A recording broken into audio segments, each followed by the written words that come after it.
पवन सिंह को आप कंपटीटर नहीं मानते? नहीं सॉरी, मैं क्यों मानूंगा उनको कंपटीटर? वो गायकी के अलावा उनके पास है क्या जब मैं उनको कंपटीटर? भोजपुरी जगत में बवाल ना हो, ऐसा हो नहीं सकता है, क्योंकि जिस तरीके से फिर से खेसारी लाल यादव का बयान सामने आया है वो कहीं ना कहीं पावर स्टार पवन सिंह के खिलाफ है। और पावर स्टार पवन सिंह के खिलाफ होते ही उनके समर्थक में काफ़ी नाराज़गी देखी गई है, जिसके दरमियान आप भी अगर वीडियो सुने होंगे तो आपको भी लगा होगा कि भोजपुरी में ये सब क्या चल रहा है। जबकि पवन सिंह ने खेसारी लाल के ऊपर कोई भी वाद विवादित ऐसे कोई भी बयान नहीं दिया है।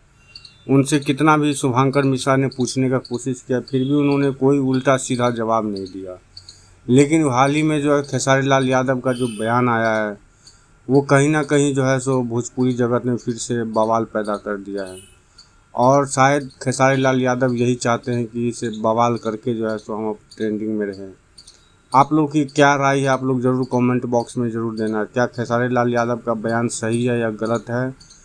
आप लोग कमेंट बॉक्स में बताना। वीडियो को लाइक करके शेयर ज़रूर कर देना दोस्तों।